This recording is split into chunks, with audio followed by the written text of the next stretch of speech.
Hello, everybody. Welcome to another episode of Don't Whistle at Night. We're broadcasting live here on the United Public Radio Network, 107.7 FM in New Orleans. I'm your host, Don Yazzie, and with me is my co-host, Darren Yazzie. He'll be joining us shortly. Right now, he's having technical difficulties. and tonight, we have here he is. Here he is. What's up, Oh, hey. Darren? Hey, what's going on, guys? Yeah, I just had a little faulty with the headphones right there. All right. Yeah, yeah. I just did the intro right now, and told everyone to say told everyone hello. And right now we have a very special guest. His name is Rippy Williams out of the Navajo Nation, and he has a book coming out uh very soon. It's called "So I Dated a Skinwalker," and it's going to be a very interesting book. And when it comes available, he'll tell you himself when it's ready. And without further ado, here's our guest of honor tonight, Rippy Williams. Hey, how's it going? Hey, what's going on, Rippy? Hey, Hey, it's a good Sunday. It's good to be here. Mm. Oh, yeah. likewise, it's a good day. Good day It's a to good be day to alive. have you. What was that? Say that I again. said, oh, it's a good day to be alive. Oh yeah, exactly, exactly. Let's say hello to our guests right now. Let's see here before we start the show. Oh man, we got everyone here ready. Vaughn Koshel, first one here. Been waiting all week. Let's go. Hey, thank you, Yes, Vaughn. sir. Yep. Likewise, we've been waiting for this as well. Every episode, actually. Kurt W75. Hey, Double D. Great to see you guys. Hey, Can't what's wait up, for the guys? show tonight. This one sounds pretty interesting. Oh, yeah. Definitely, Kurt. Definitely. OW13. Oh, Owl 13. Okay. Oh, hey, what's up? Okay. Sounds like from Montana. Sounds like Running Crane, where he spells okay. What's Oh, up, come on. Melody? Yeah, and then right here, let's see here. Sherry, Madigon. Hello, Don and Darren. Hello, Sherry. Hey, hey, sure. Yeah, right here. Kurt W75. Hey, Rippy. Hey, Thank you. Thank you for introducing our guest to Yeah, welcome, please, guys. everybody, give our guest a warm welcome. He's part of the family now, whether you like it or not. Nah, just kidding. Okay, so all right, we're gonna hand the mic off to you, Rippy. You can start off. Tell us where you come from and your furthest memory of your paranormal experiences in your life, if you would, please. okay, yeah, my name is Rippy Williams. My real name is Rippy. It's a long story. My dad was in the military, and he was, uh, I guess, like in a really tough situation while he was in the Marine Corps. And there was a guy with the last name Rippy. So my dad always called him Rippy, and he always called our last name is Williams, so he always called my dad Williams. And so when my dad, I guess when they were in the Marine Corps together, they there was one point where they promised each other where they would name their first sons after each other. So when I was, and the funny thing is, their son was born 3 days before me. So he was born on May 14th. I was born on May 17th. May 14th, he got the name William Rippy. His like because his last name is Rippy, and they used to call my dad Williams all the time. So when he named his son after my dad, but he named him after my dad's last name. So he got William Rippy. 3 days later, I was born. I got Rippy Williams, and Wow. so yeah, a lot of people are like, "Is that your nickname?" I'm like, "No, it's my real name." I come from the Navajo Res. I from Springstead, New Mexico, but I grew up in the Twin Lakes area, and um, my clans are Nakaidene, Nishletu, Baha Bashichin, Nanesh Ejidashiche, Turichi Dashinele. So, yeah, which makes me related to everyone. Like every time I met a Navajo gal that I liked, I'm like, ooh, like I like this one here, and then hanging out with them, like third date, they're like, hey, what's your clans? And then always it's always one of the one of them four, and we're usually the same. So that, Wow. that ruined the for me. Yeah. Oh man, sounds like you got to go over a couple more mesas and a couple more hills. Come out to the Western Navajo Nation. Oh Yeah. man. So yeah, and I grew up. Like I said, I grew up in the Twin Lakes area. When up until I was about in third grade, and then we my parents had moved. We moved out to Springstead, where my nullies live, and my nully esteem lives there. Nullisan lives there, and then all the kids just kind of like branched out around. It's a big canyon that we live in, or it's a big valley that we live in. They call it Happy Valley, and yeah, just growing up on the res, no electricity, no running water, and so got to experience all of that growing up, and it was still pretty much like that by the time in 1996 when I left for the Marine Corps. And then when I had finally come back, like my parents were getting electricity, they had running water, and which I mean was very nice. But I think we got so used to living without flipping a switch and to our heater coming on, or without hauling water. Like I remember we were always really conscientious of water. We would like save our gallon jugs, and anytime we were in town, we would at a store that where we could fill them up. We would always fill them up. But yeah, growing up in Twin Lakes, that area, I remember. I think that my earliest memory is probably about 6 years old, and I don't remember anything before that. Like I remember my grandma was talking about my fourth birthday. I drove I guess they gave me a little tiny motorcycle, and I drove it into a ditch, and I don't remember that. So, uh, but so I was six, and I remember I was upset about something. And where my grandma lives, there's a bunch of like hills with mesas up there on top, and we lived like down at the bottom.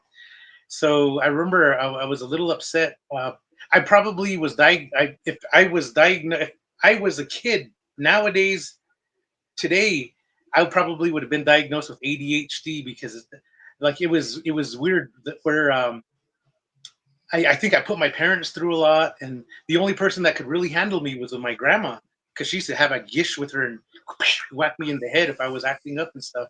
So, and I did good with my grandma. She kept me busy. Like we would wake up at 5 in the morning, be working all day. So anyway, I think one evening I was a little upset, and there's this old road that goes up to the top of the mesa behind my grandma's house, about maybe half a mile, and then the incline is about another half a mile to get to the top of the mesa. And I was walking up there, and I remember the sun was going down, and I looked down, and I swear I seen like some kind of figure at the bottom, and it was slowly coming up, and I thought it was my grandma. I thought like she was gonna come up to maybe come up and tell me it was dinner time, or tell me to come home. And then like I said, I remember I was mad about something, so I wasn't gonna meet her halfway. I said I'm gonna wait right here, and then it was slowly coming up, and then about when they were about three-quarters of the way, I couldn't see them, because you know how when the sun goes down, like you can't really, like, you could just make out like something is right there. And so it got to a certain point, and I was trying to look at it to see if it was my grandma. It looked bigger than my grandma, and I remembered, like, I just got this really weird feeling, like that the hairs on my hands stood up, and I knew something wasn't right. So I jumped off of this rock that I was sitting on, and I started walking down, and then whatever that figure was, it disappeared. I didn't see it. I walked right past like where it was at. I'm looking around, and like the sun, by this time the sun is completely gone down, and it's just the remaining sunlight that's left up in the sky. And I'm walking down, and then, like I said, at this point I'm kind of scared. I'm like, whoa, that's not. I know that wasn't my grandma. And so I start walking down. By the time I get down close to the bottom of the road, on that old road, it's dark. And then so I was taking some steps. I could hear the something walking behind me, and then I would stop. It would stop, and I would take some more steps, and then it would start walking again. And then I would stop, then it would stop. And I was like, man, that is definitely not my grandma. And my grandma's house was probably about maybe still about a half mile away. And then so I just took off. I started running, and then I yelled for my grandma. I was like, "Grandma!" And then there was an outhouse sitting about maybe halfway between. I run right past the outhouse and I look back and I could hear something running, but I couldn't see it. And then I finally get to my grandma's. I get to we had a chao right outside, and I run into the chao, and then I would yell, "Grandma!" Then my grandma's like, and she's like, "What's going on?" And I tell her, I think there's something following me. So my grandma was really good. She had a 22, and she was really good with this thing. So she went outside. She was sitting out there, and she's looking out. She's asking me which way, where it was at, and I told her it's towards the outhouse. And my grandma was over there yelling, cussing in Navajo, "Chindi tradinya," and shooting her 22, and just like shooting it out there and like and cussing away. And I was like, oh, like, and I remember like at that point I wasn't scared anymore. I'm like, yeah, like, like I mean, my grandma was a badass. She was like she wasn't Mm, afraid of anything. And yeah. so then I remember my grandma sat me, and she was telling me about Yenot Loshis, about skinwalkers, and um, and then I remember the thing. Then she told me that their number one job is to scare you. And she goes, and did they scare you? I said yes. So she goes, they succeeded in what they had come out to do. And so she says, and then uh, whenever I something like that happens, to carry bitter powder on me, and then to just take the bitter powder, and then like and say a prayer, and then always try to get to one of the parents or to her, and then just let them know what's going on. And then I went to school that the next day, and I remember I'm sitting in class, and I'm still like just kind of freaked out about what happened last night. And then like my grandma shooting a gun into the darkness, and I'm sitting there, and like then I'm looking at all the other students, and I'm like wondering how many of these guys experience stuff like that. And we had a couple of like white students in the class, like not that many. There was like I think three in the whole school, and one of them was in my class. And then so I didn't feel comfortable really talking to anyone else about it, but I was comfortable talking to him. And he had a Russian background. I remember like his great grandparents were like from Russia or something like that. And then I was telling him about that, and then he's like, "No," he goes, "It was probably a ghost. It's that yeah, those I don't think anything like that's real, but ghosts are real, and so it's probably a ghost." And so yeah, from there, I just took it at that as the explanation of what happened. And then like fast forward a couple of years, there's like just all kinds of like crazy stuff going on at my grandma's. Something keeps letting our sheep out, and then like we rigged the sheep corral to where like we had to actually do some like heavy lifting to open the sheep corral, but something would keep coming and unlatching it. My grandma used to rake around the corral so we could see the footprints of like whatever had come. And I remember my grandma would show me like it looked like an animal print, then it turns into like human prints, and then um Oh, yeah, that just would. I remember like thinking, and then from this point, I transferred schools from Twin Lakes to Jefferson Elementary in Gallup, and then and the, and then like a lot of stuff like that would happen. I remember we had a medicine man that had come over, and we had a ceremony in my grandma's hogan. And while we were having the ceremony, I remember my uncle had come in, and then he goes, "Oh," he goes, "You guys are doing this," and he takes back off. He comes back with a shotgun, and I'm like, "Why the heck does my uncle have a shotgun?" And then so we're sitting down, and then just the ceremony is going on, and all of a sudden you hear the door of um, the the hogan. It was moving, and you could just hear a bunch of like it was people running on top of the. It sounded like people running on top Huh. of the hogan, and then they were like scratching the window. There was only two small windows and the door, and then the top of the hogan, and but you could hear them running up there. They were laughing, scratching the windows and stuff. And I remember like just being so terrified, like sitting there. And now I realize why my uncle went and he got the shotgun.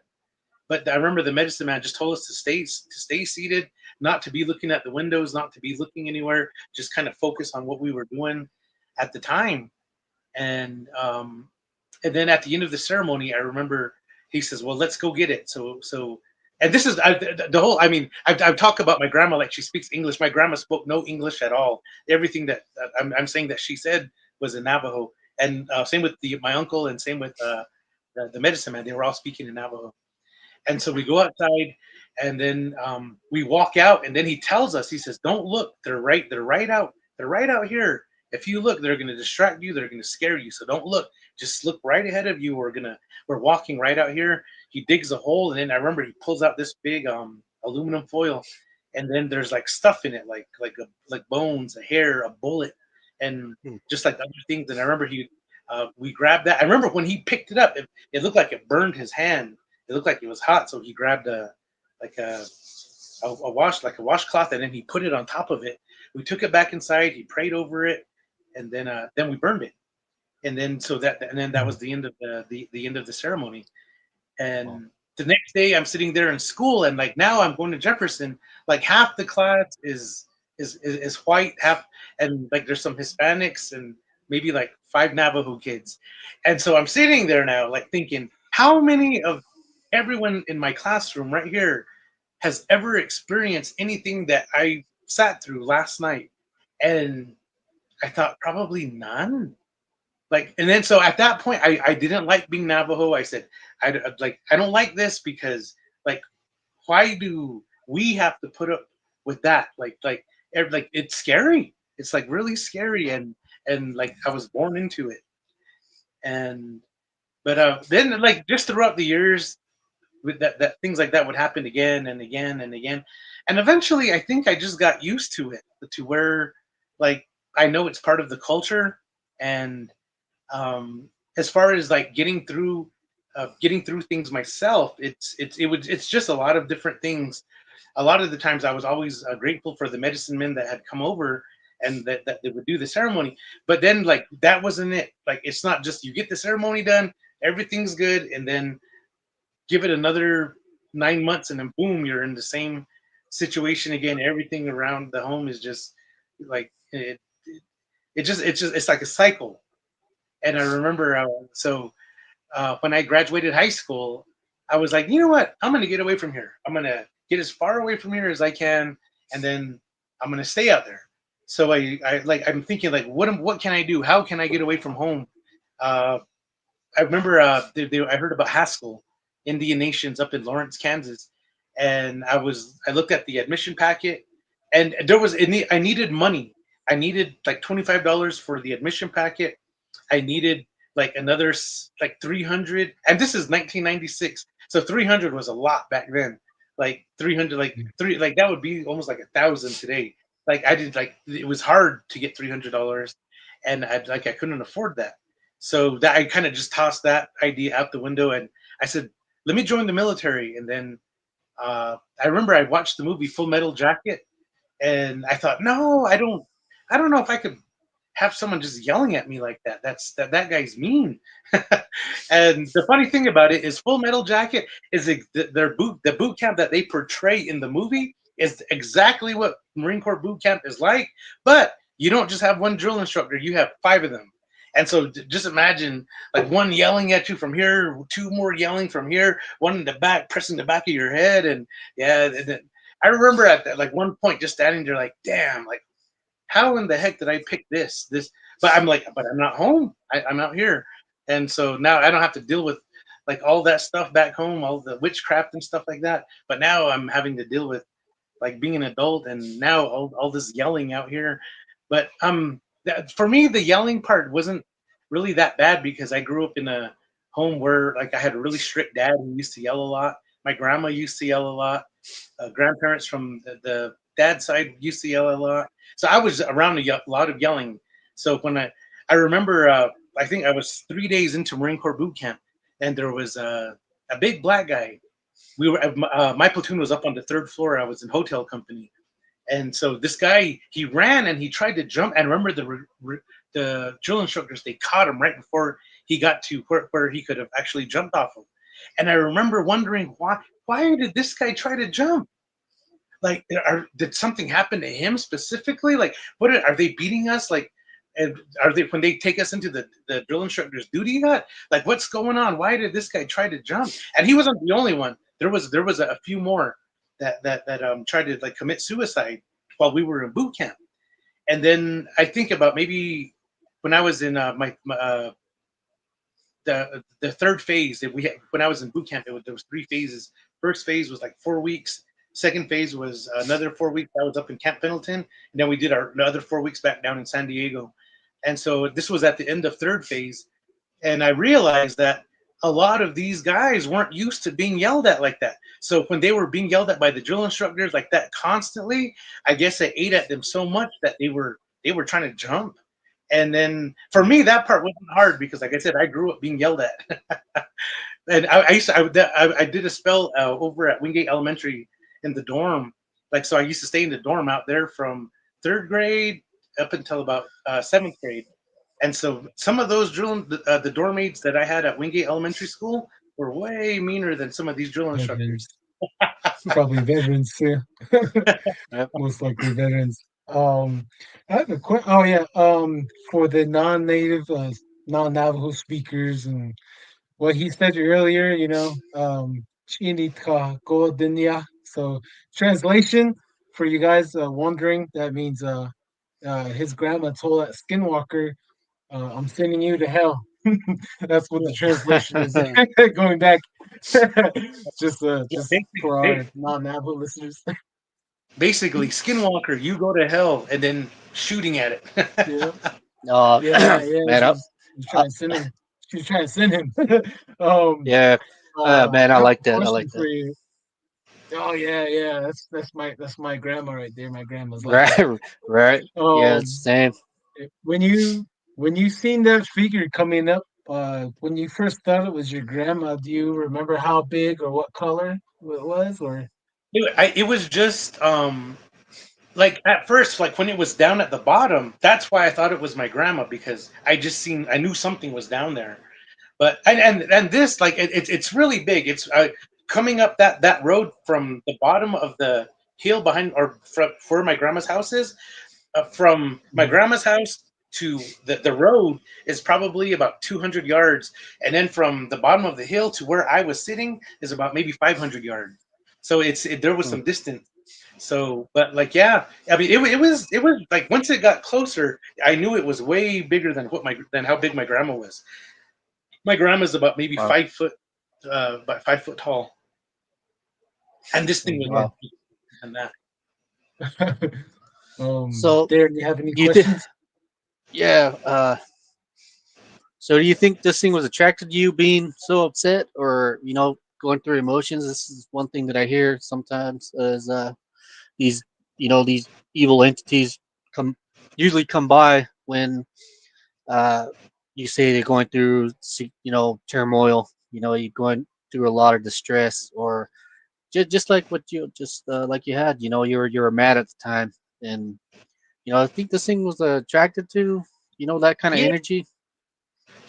throughout my life, every time I've had like encounters, anger, anger, anger is like a big part of it. Like I think it starts out with anger, then eventually it turns into fear. But yeah, like I think that's one of the reasons why, like when you listen to a lot of elders speak, they always talk about grounding yourself and making sure you're good Mm. right here, because I think that anger opens the door to a lot of things. Yeah, yeah, that's what Don says. He kind of talks about Star Wars, and this kind of leads back to what Yoda said. Yoda? Anger. Yeah, he's like anger leads to That's it. hate, and hate leads to jealousy Hate, and stuff like that. So suffering. at a certain Yeah, at a certain leads to size, suffering. it's Yeah. yeah, Mm. like stuff like that. It makes you think a bit more, and that is true. It's good to not build your house on sand, as the Bible says. It's always good to have a good foundation, even though you go through like weird stuff, dark entities. It's always good to put yourself um, grounded, like you said. Like don't lose your mind. Keep a good mind on you. Even if you start praying, you do what you got to do. Uh, so, Yeah. but saying that, all With these the barriers. the older teaching, it always goes back. They're teaching you for a reason. They're just not saying stuff just to say it. Um, Especially like like what you were saying about your grandmother. I can say the same thing too about my grandmother. You know, it's I don't know if it's a Native American thing, but you know, the grandmother always seems to be like the hero. You know, the like you said, going out with guns a blazing and all that stuff, like one of those '80s action heroes. You know, so uh, you know, it's I'll give a shout out to all the the grandmothers out there. Yeah, you know, we miss you. Yeah, definitely. Just like something would be outside. I remember my great grandmother. I just had to sit near her.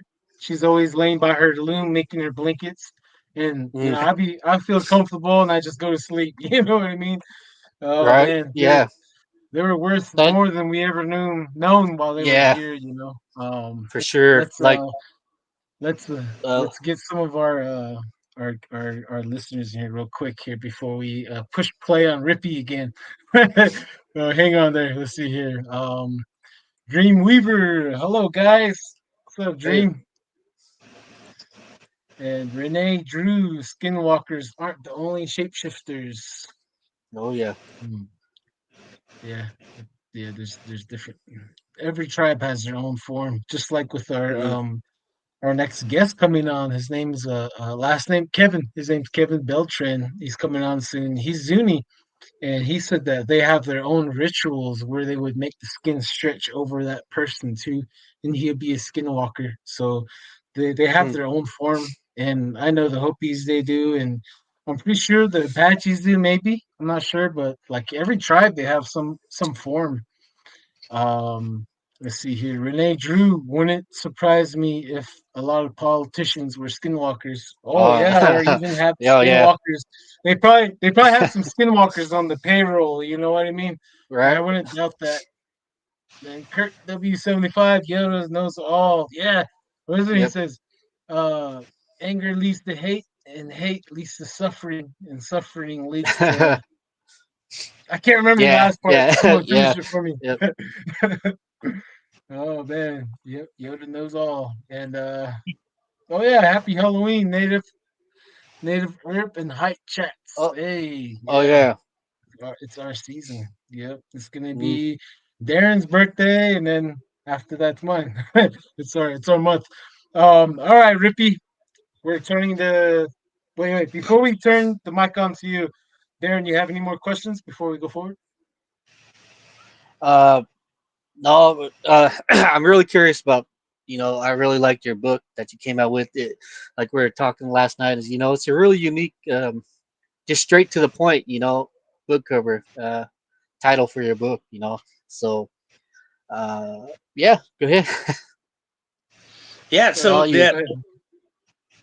I titled the book "So I Dated a Skinwalker," and the main reason for that title is like I wanted if someone is like walking and they walk past and they see that like whoa like what the heck.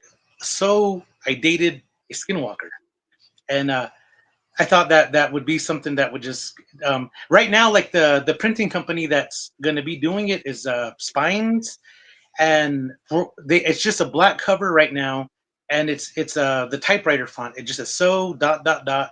I dated a Skinwalker, and then the back just kind of describes it. The book Mm, basically once I had gone through everything that I had gone through with this, and then realized that the ultimate goal of this whole relationship was pretty much like to kill me. I thought, you know what, I need to tell this story, and because I'm pretty sure a lot of people have experienced this and have made it out. But then you think about it, how many people have experienced this but they didn't make it out, and then it didn't look like all right.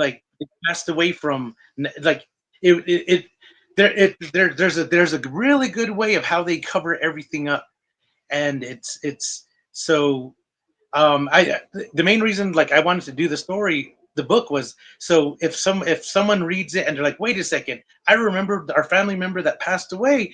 They went through exactly this right here, what he's talking about.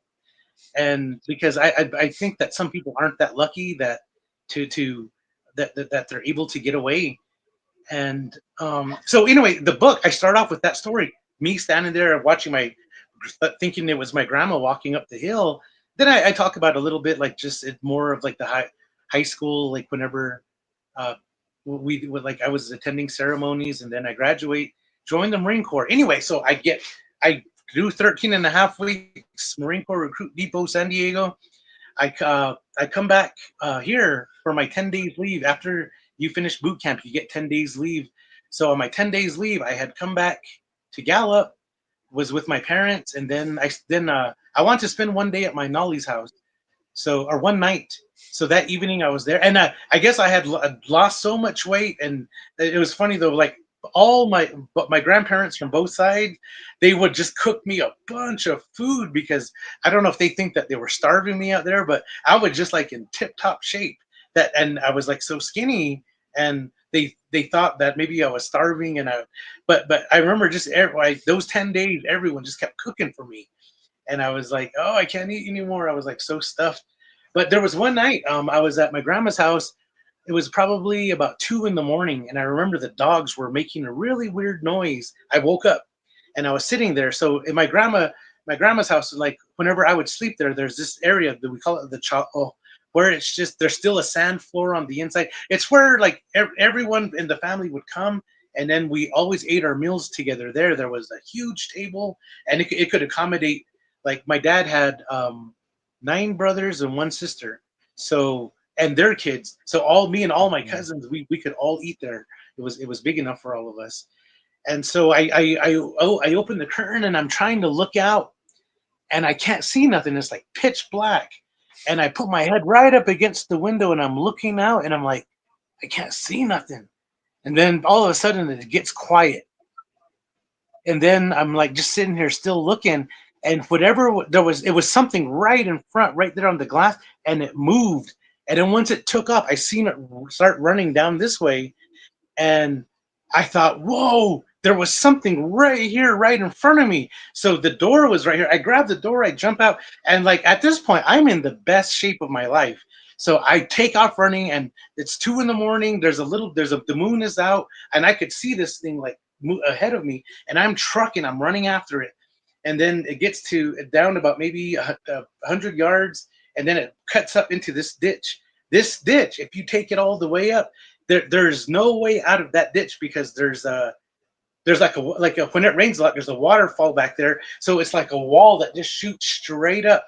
So I'm thinking like, if this is a person, they're not going to make it out of here. I can chase them right in. So I'm running in. I'm running, and all of a sudden I get to where to where it ends, and there's I could see something right there, and I grab it, and I'm like holding it really tight, and I'm like ready to hit it, and then I'm like, what are you? And then it's a little girl, and like a little girl, and like, and she goes, don't hit me.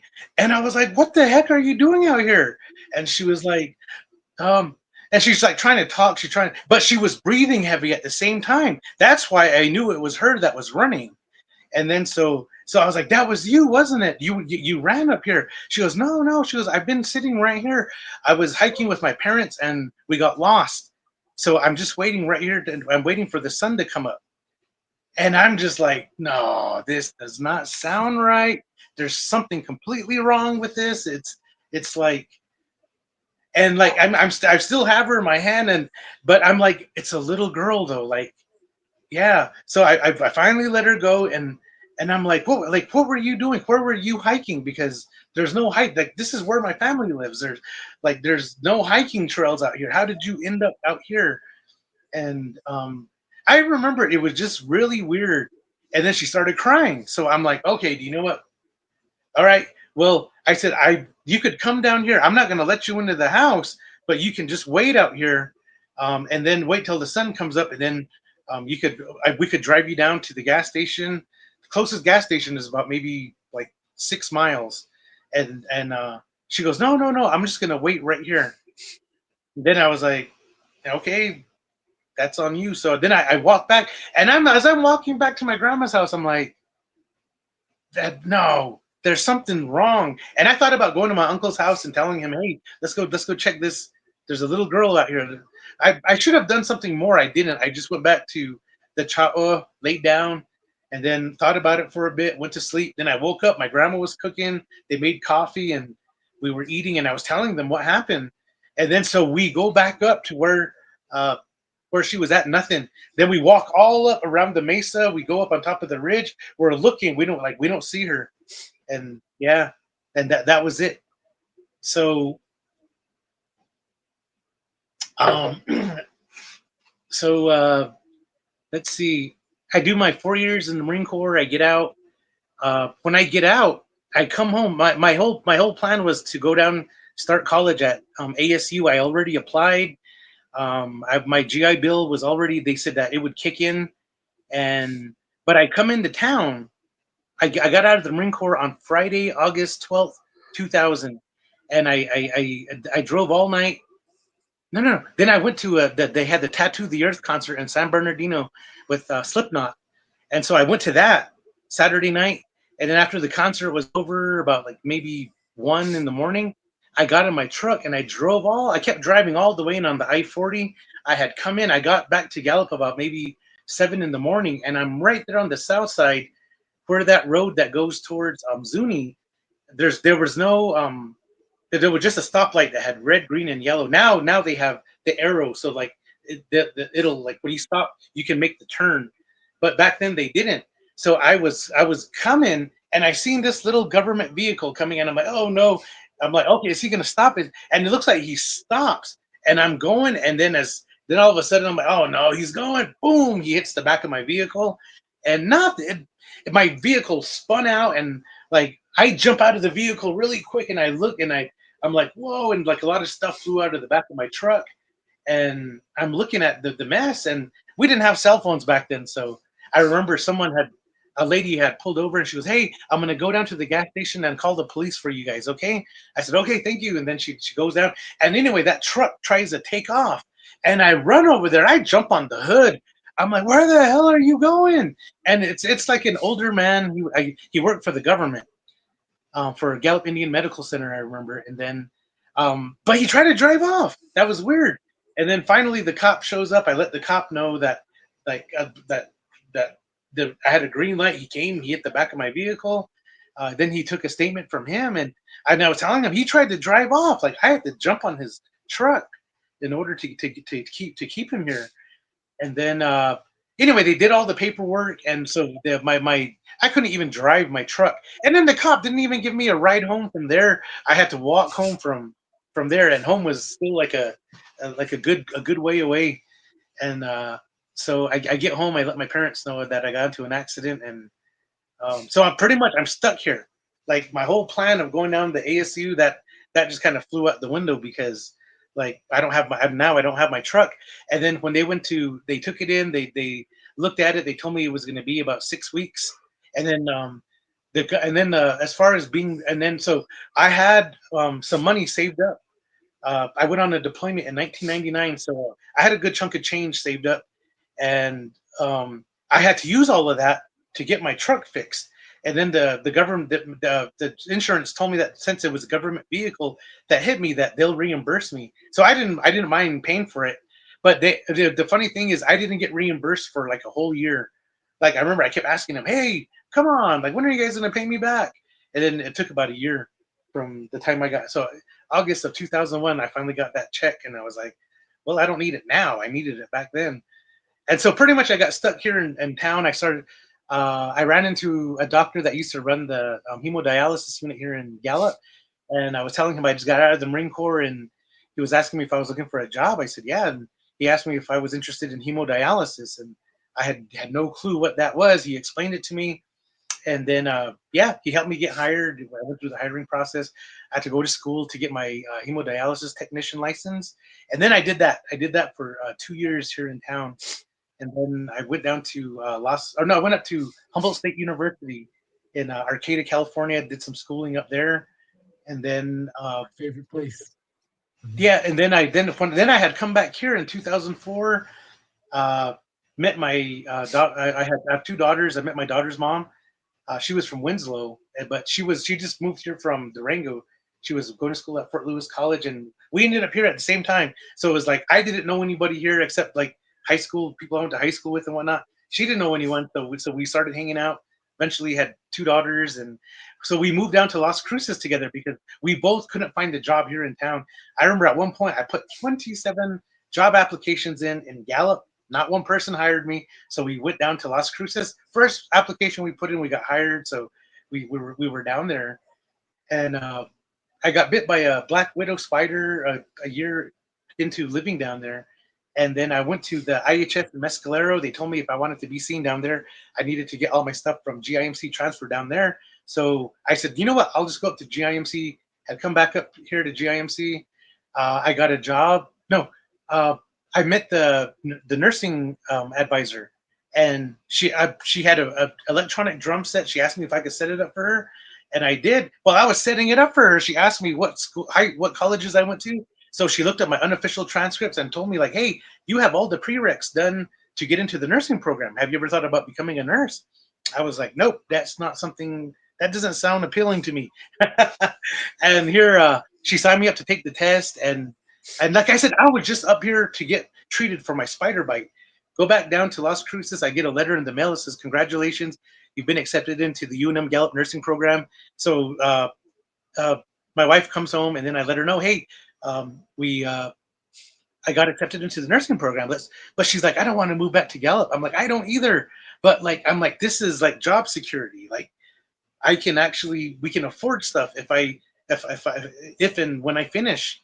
And so we thought about it hard, and we moved back here. And I was working at TNR, and I worked in the meat department there, 2004 into 2005, and then yeah, and then so then we had my first daughter in January of 2005, second daughter November of 2006. Relationship was good. 2007, 2008. I'm in the nursing program. Wife gets into the nursing program a semester behind me, so we're both in the nursing program together with two toddlers. I don't know how we did it. Like when I look back and I'm like, man, yeah, how did we do that? I don't know.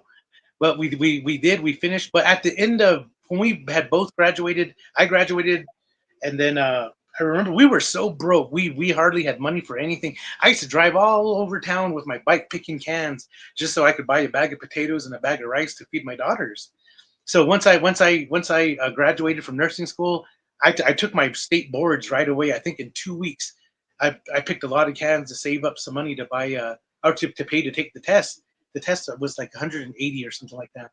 And then so I go and take the test. Uh, 3 weeks later, they let me know I passed. So now I'm an RN. So I applied with Gallup Indian Medical Center. I'm waiting to get in, and they're excited about getting me in. They're like, "Yeah, we remember you doing your clinicals here. Yeah, we want you to work in the ER." And so they're all, and so I'm pumped. I'm like, "Yeah, let's go, let's get me in the ER." And I'm waiting, and a month goes by, 2 months goes by, 3 months goes. And I keep going up there like, I thought you guys needed help. Come on, like when am I going to start working? And so I run into this lady that was she was the supervisor for the med surg unit, but now she's working at a long-term care center in Gallup, and so basically a nursing home. And so she says, like, "What are you doing now?" I said, "I'm not doing nothing. I'm waiting to get into GIMC." She goes, "Hey, come down to the nursing home. Let me just show you what it's like. Maybe it might be something you might want to do." She goes, "If it is, I'll hire you." I get down there, and here, like, I'm sitting in orientation. I'm like, "Whoa, wait a second." They told me to come down and check it out, and they told me I was on the clock as of 8 a.m. So I'm like, "Whoa, wait a second. I'm gonna get paid for this?" They're like, "Yeah." So I'm like, "Sign me up. Let's go. Let's do this." So I worked in that nursing home for about 7 years total. But that's where I met the gal I dated that I wrote the book about. Um, it was funny though because like my daughter's mom and I, we really tried to make it work. I remember because she's traditional. She got a medicine man. We did a ceremony, and I remember during the ceremony, the medicine man says, "Look at that. There's somebody watching us right now." Right when we started, he built the fire, Huh. the ash there. He threw some cedar on, and he's like, "There's." He goes, "There's a young girl watching us. She has black hair. Oh, It's covering her face, so you can't really see her facial oh, features, but she's watching us right now." And so I asked him. I said, Is she the one that's trying to like ruin our relationship?" And she goes, "Yeah, more than likely. This is the problems hmm, that you're having. That's it right there."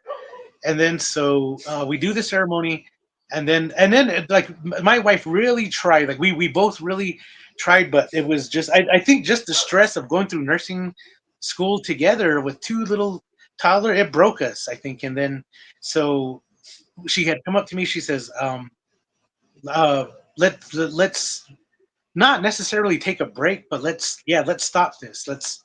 But I'm like I don't want. I didn't ever want to say I was divorced. But like I said, it wasn't just a decision that we made. Like we really did try to work it out, but it just crumbled in our hands, and so we split up. And then she met someone, and she was dating them, and I kind of just stayed to myself because I thought, I'm just gonna dive into work. And so she didn't have a place to stay, so I let her stay with me, and uh, and then so I was just working, paying the bills, and uh, doing all of that.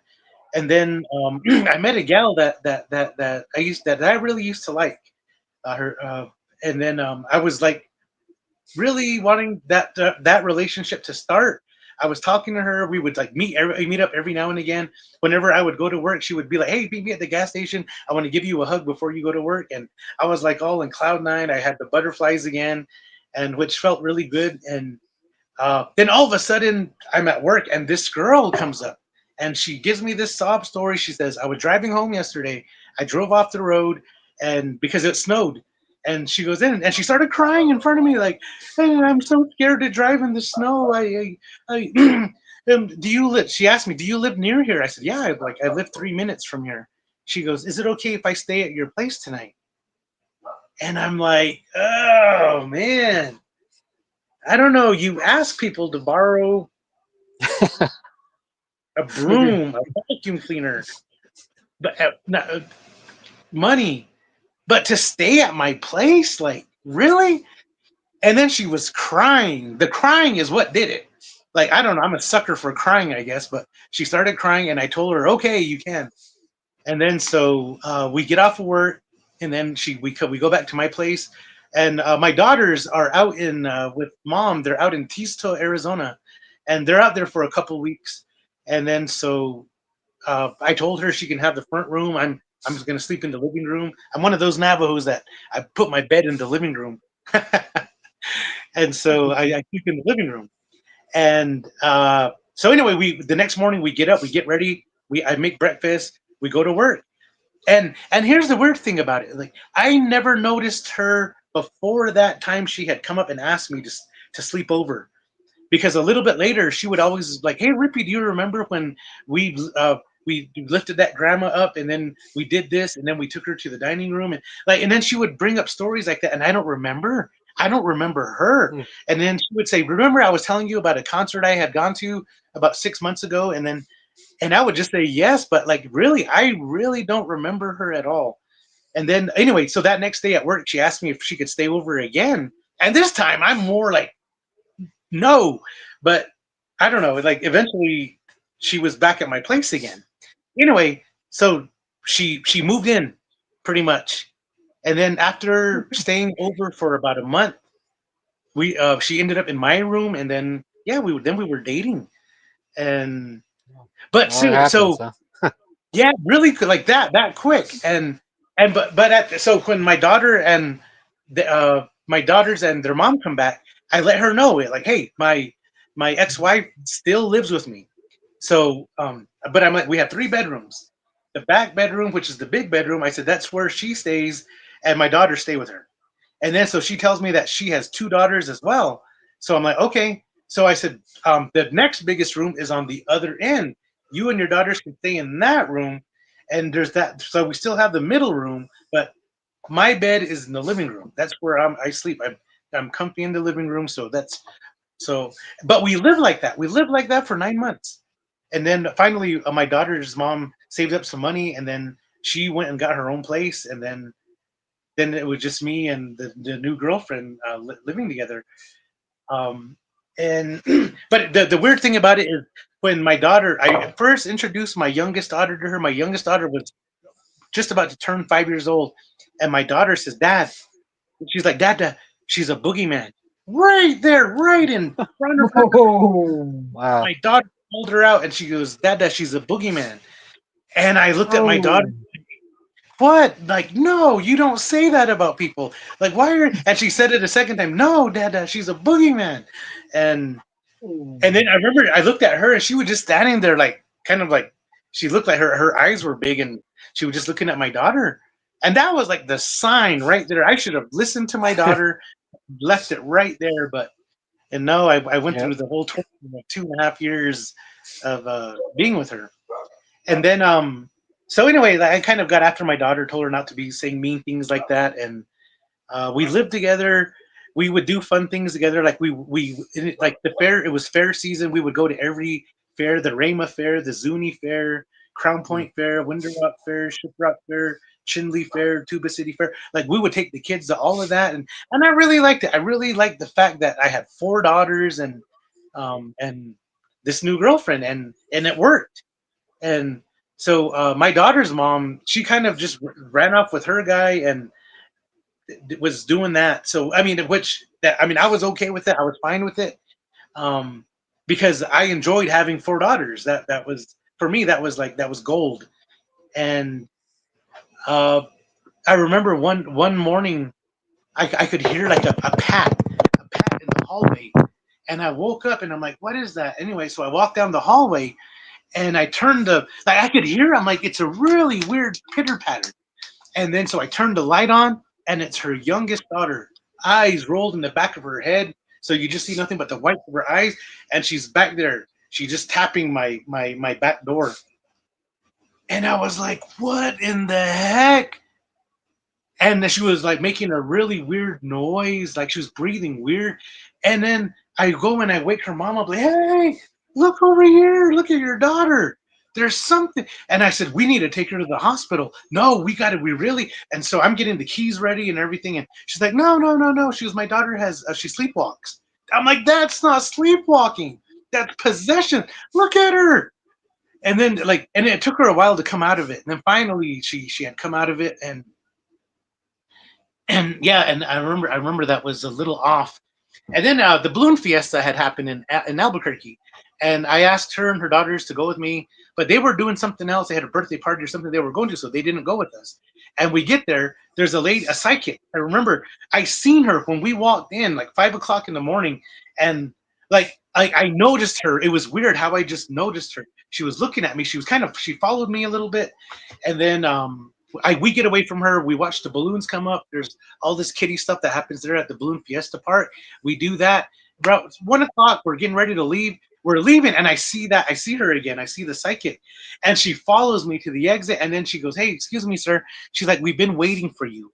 We know that you had come from the east, and there's a message that we have to give you. A very important message. Can you just come to the tent? And then we can't just tell you. You need to pay for like some of the one of the services that we do." And I tell her like, I don't believe in like you predicting my future and all that. Like I don't believe in it. So, but she goes, "No, sir." She goes, "We really, really, really have a message for you. That that we seen you." I'm like, "I know." I said, "I seen you guys this morning as well." And then so fine, and then like she wouldn't let up. So I'm like, "Okay, let's do this." So I paid like $10. They read my palm, and I'm like, "You could tell that to anybody, and they would believe it." And then so she goes, "Well, anyway, the message we have to give you is a warning." She pulls a card out, and it's a picture of a man, and it's his head is all scribbled out. And she goes, "Recently, you met somebody. She has black hair, and this is what she's gonna do to you." Then I'm like, "Well, what does Oh, this mean?" And she goes, "She's gonna really mess up your head. She's gonna the way you're thinking, and even up to death. It's and so I was like, whoa, like just kind of tripped out. Anyway, so we leave the Balloon Fiesta Park. I get to the car. I call her. I'm like, "Hey, guess what? This psychic lady told me that you're gonna ruin my life, and then that you could up into possibly death." And I remember she says, "Do you believe them?" And I was like, no." So that was uh, like that was my second warning right there. oh man. wow, Oh wow. man. God loves you. God loves you. And then my third warning, we were at work one day, and we both did we work together sometimes. Like we try to let the person that wrote the schedule know not to put us on together. And so, but there was one day we were working, and I was with this old grandma, and I was in there with her, and then she sticks her head in. She goes, "Hey," she goes, "I'm gonna run to the store. Do you want a coffee?" And I said, "Yes," with 2 cream, 2 sugar. And then she leaves, and then in Navajo, that lady goes, "Hey, Bistan Ashish," meaning asking me like, "Are you with that girl?" And then I told her, "Yeah, I am." And then in Navajo, she told me that there's something wrong with her, and that she thinks that she's gonna make my head spin. And she said this all in Navajo, and I was kind of like, "Whoa!" Like that. I kind of thought that was odd. And then she told me that she says, "Yeah, you need to leave her alone." And I didn't Mm. think nothing of it. I was just like, "Okay, yeah, whatever, grandma." And but it was weird though. Like I want to say maybe about a year later, that same grandma. This is when a lot of things were just going chaotic in my life. I remember that grandma. She called me and she told me that she used to mess with like witchcraft when she was younger. And she says that she goes, "I know you're a good person. Like when you come to work, you really look out for us. You really do take care of us." And so she goes, and so I'm gonna let you know this. She goes, "Right now, stop what you're doing, go out to your truck." She goes, "There's something out there. They're trying to put something on your truck right now." She goes, "Go out there." And I'm like, "What? Like, what are you talking about?" She goes, "No." And then Navajo, she tell me, "Go right now." So I walk out there, and then as soon as I get outside, there's a cat that looked really weird. It looked like an animatronic cat for some reason. And I walk up, and then it goes around my truck. I run around, and it's right there. It's looking at me, and I'm like, "Yeah." I said, "Whoever you are," I'm like, "Get away from me, leave me alone." And then it went around my truck again, and I went around, and like we kind of did like a circle around my truck a couple times, and then it disappeared. And then I was like, "Whoa, that was weird. Like, what the heck?" I went back inside, and that grandma told me she in Navajo, she asked me, "Did you see it?" And I said, "Yeah, it was a cat." And she goes, "Yeah." She goes, "They were trying to put something on your truck." She goes, "They can't do it now because you caught them." And I was like, "Oh." And then this is probably a couple days later. I get invited to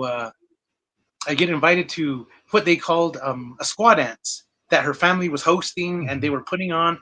So we go out way deep into the res where this is going on. But I noticed though when like we're there with like friends and cousins, not with the family.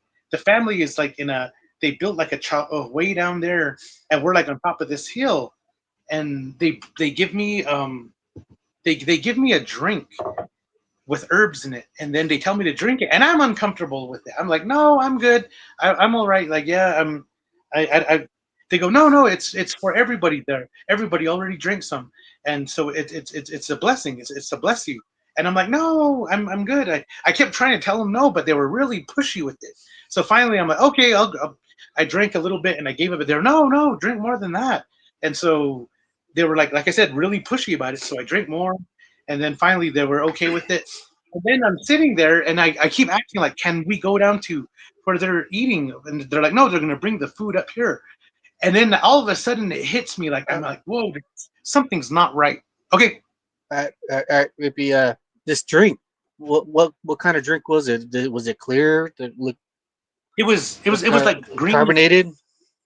No, it was dark green in color, and there was like herbs in it. There was like a bunch of different types of herbs. Huh? What did they give it to you? Like a It was in a bottle? bowl. A It bowl? was in a bowl. Oh shoot. Yeah. Hmm. Yeah, I Yeah. usually hear stuff like this too. I heard back when I was a teenager. Uh, one of the boys that we used to hang around with, growing up, the satanic stuff, all that mumbo jumbo, and I was part of it. I was, so for a bit, I used to hang around that crowd. But one of the boys, he sat there, and we're sitting there in the living room. He was talking, and we're talking about last night, what happened, all that, and he said that he went off with a crowd too. We actually lost him that night, and he came across a crowd, and what they said was, "You want to go to hell?" And he handed him a bottle, and he's like, "Slam the whole thing, you go." So him just being in his youth, he just took it as a challenge and slammed the whole bottle. Next day, he woke up upside down and like what he was saying for like a whole week, he was seeing little dark, like bats, shadow things flying around the top of his head, or like even during school, uh, walking back to his house, he would see little, dark shadows like that, little bat shadows. It's I don't know too much about it, but that's what he told us when that happened to him. And also, these ladies when this is coming to my attention that these ladies they for whatever reason they throw their hair forward and they charge like that. I don't know if it's some type of camouflage. It'd be a lot easier to hide yourself behind your hair. So for whatever reason, they do this. It's really odd. It's strange, but that's Hmm. just one thing I Got caught a on. quick, yeah. Somebody asked a question for you, Rippy. Carla Yeah. Washington. Rippy, how long were you with the witch? 2.5 years total. Oh, 2.5 years. Did you hear that, Yeah. Carla? So And the then we time, got the time, Vaughn. the time How? that they invited Go me ahead. to that supposed ceremony that they were having was about 2 years 4 months. It, like no, it was 2 years 5 months. It was because like it took me a while to figure out that it was her that was doing all of this. So anyway, like I Hmm. was saying, I prior to this happening, I remember it was 2 nights before this happened, before they invited me out there. I woke up and then she wasn't in bed next to me. And I remember I got up, I went to the restroom, and I'm like, she's not in the house. And then so I remember I went outside just to see if her car was outside. Her car was out there, but I went back inside and I was just kind of sitting up because I couldn't sleep. And then she had come back in. I remember she came in and she was cold, like really cold, and she really stunk. And I was Hmm. asking her, I'm like, whoa, like what what did you get into? Like there's a really weird smell coming off of you. And she goes, what are you talking about? I'm like, there's a really weird smell coming off of you. Like what happened? And then she goes, I don't know. She goes, well, let me go shower. So she showered. And then that the next day, my brother had come over to visit me, and he told me, he says, hey Rip, I brought you a piece of turquoise, and I brought a arrowhead. And he says, I'm gonna put it on your right there on your front door entrance. And so he put the arrowhead up right there for me, and then he got some cedar and he burned it in my home. And then she had gotten off work that evening at 6 o'clock, and my brother did this in the morning around like 10 a.m. And when she got home, she was really mad. She goes, what did you burn in here? I said, I didn't burn anything. She went to the kitchen. She's really looking in the pots and pans. She goes, did you burn some food? I'm like, I didn't burn anything in here. What are you talking about? She's like, no, you burned something in here. I'm like, nothing was burnt in here. What are you talking about? And she was like really mad. And she went to the door, and then I remember she goes, well, she goes, if I hate it when you lie to me and this and that. And then she went out the front door. She slammed the door. That arrowhead that my brother had hung above my front door, she broke it. So that arrowhead broke in half. And my brother just placed that there that morning. And then Hmm. but at the time I didn't relate that she probably smelled that my brother burned cedar in my home, and that's what she was mad and upset about. But then so that's the whole So, reason when they invited me to that ceremony they were doing, I went because she was mad at me already. And hmm. so anyway, we're there at uh, the ceremony. Oh yeah. Now before we get Go ahead, started, go ahead. did your brother, did he just do this out of just random, or did you tell him that you were going through No, he all just this stuff? out of the blue he came up, but he knew something was up too. Like I was Hmm. telling you last night, when I first met her, my brother was like, you've never been like this with about a female before.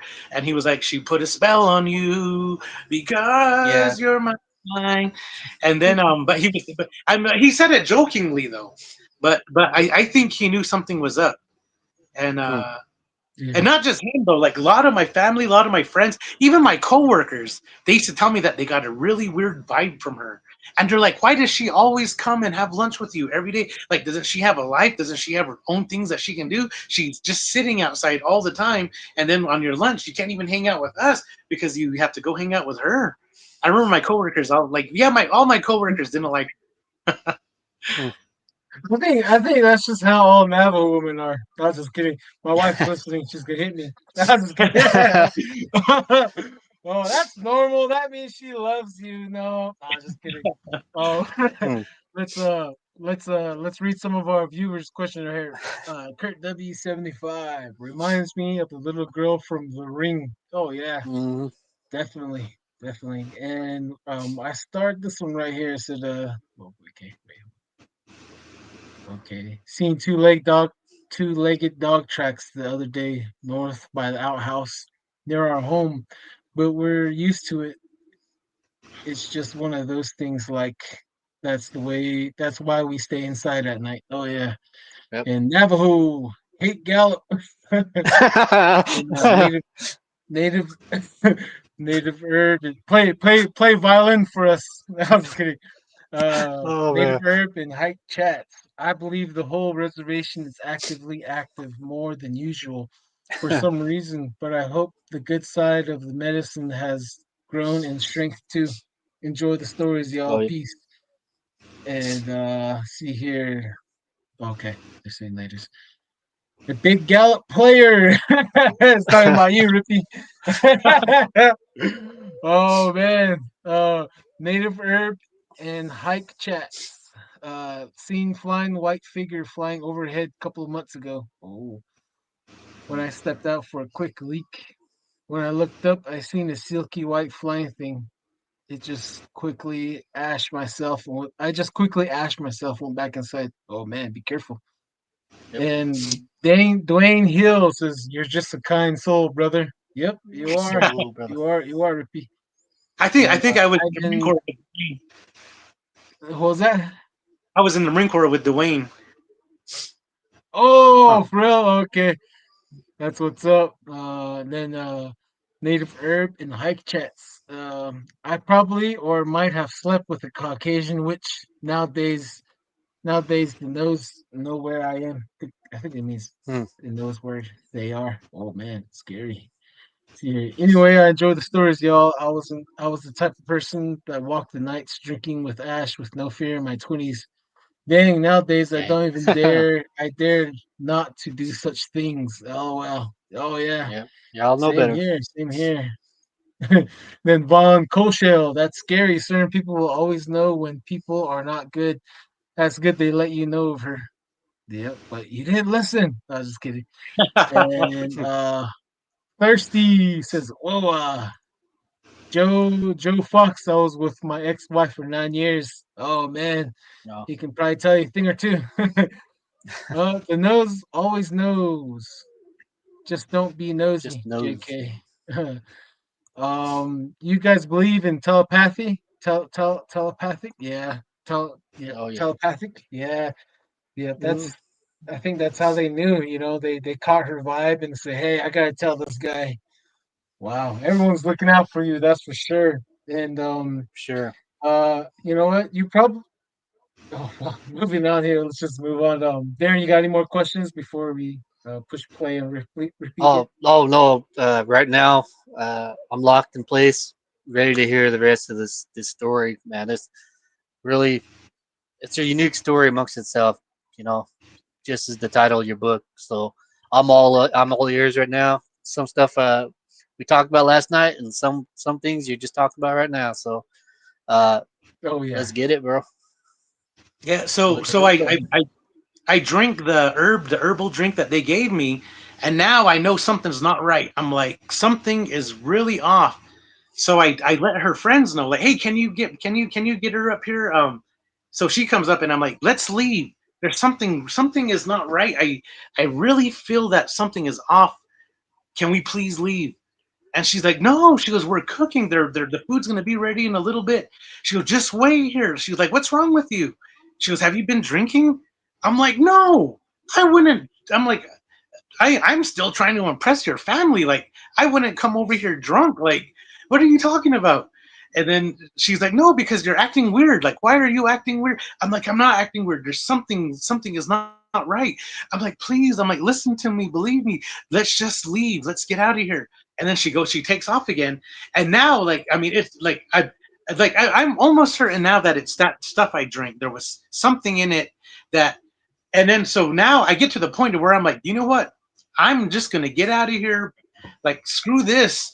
And then so my key is still in my pocket. I always my key. I always keep a little what do you call those things that you can latch to your belt loop and then you Oh, attach it to it so I don't drop it. So even if it Mhm. falls out of my pocket, like I don't lose it. But now I'm walking to where I had a Ford Expedition. It's not there. I'm like, what the? Where is my vehicle? And then so I turn to the people that are there, and they're like all just kind of like looking at me, and I know something's up because they're all like just looking at me. I'm like, hey, like where's my vehicle at, guys? And then they're like, no, just like, hey, she told you to just sit down, be calm. Like they're gonna bring some food up in a little bit. I'm like, no, like you guys are all up to something. I'm like, I know you guys are. I'm like, are you guys doing witch? Then I asked them. I said, are you guys doing witchcraft? And they were just like, then they were just kind of looking at me. And then they went down to get her. She comes back up, and she's like, what are you doing? I'm like, no. I'm like, these guys are doing something. I'm like, come on. And so at this point, I don't think she's a part of it. I think that she doesn't know about it. And so I'm trying to tell her, let's leave, but she's not getting the clue. So I'm like, you know what? I'm just going to leave. I'm going to walk. And all of a sudden, like, there's a big guy there. I guess, I don't know if he was there for intimidation, but I was like, you know what? I am not, if you're here for intimidation, I'm not afraid. I will sock the crap out of you. And then so I'm standing there and all of a sudden I lock up. Like I can't move. It's like someone's holding my legs, somebody's holding my hips, somebody's holding me up here. Like, and then it's like there's somebody on my back, and it's like I can't move. And I'm like, what in the heck? Even my head, I can't like move my head. I can't even move my hands, my fingers. And I am like, oh man, Rippy, what the heck did we get ourselves into? And I'm trying to walk away, like I'm the road that I had come up. And it's a dirt road, and the sun's going down. And I start walking down this road, and there was one specific female, and it's weird. I still see her in town to this day. She would walk gee. past me, and she would tell me, "Go back to her, go back to her, just turn around, just go back to her. She's over here waiting for you." And I was like wondering, like, why is she saying this to me? And then all of a sudden, I would walk a little bit more, and then she would appear in front of me again. And she's like, "Go back to her." She goes, "You should join us, join us in what we're doing." And I'm like, "No, like I don't. You guys are, yeah, you guys are like weird. Like, no, I'm not. Like." And then she'll come back again, and she keeps telling me to come back. And at this point, like I'm mad, I'm pissed off, and I'm like, well, I'm like, let go of me. You guys let go of me. And I'm like I'll fight you guys one on one. And then then they're not able. The sun goes down, and I probably only make it like 200 yards over like the course of 2 hours, and finally I make it to the main road. And as I'm on the main road, it's dark, and I in my head, and my thinking process is really weird. Like it's like I'm really trying to concentrate on each step that I'm taking, and I keep going to the middle of the road. And when I was in the middle of the road, a vehicle would zoom by me really quick, missing me by like a foot. I would feel the wind from and I kept telling myself like, Rippy, get off the road, get off the road. And I would walk off the road, and I'm walking, and next to know I'm in the middle of the road again. And I would be like, what the heck, get off the road. And then another vehicle would zoom by again.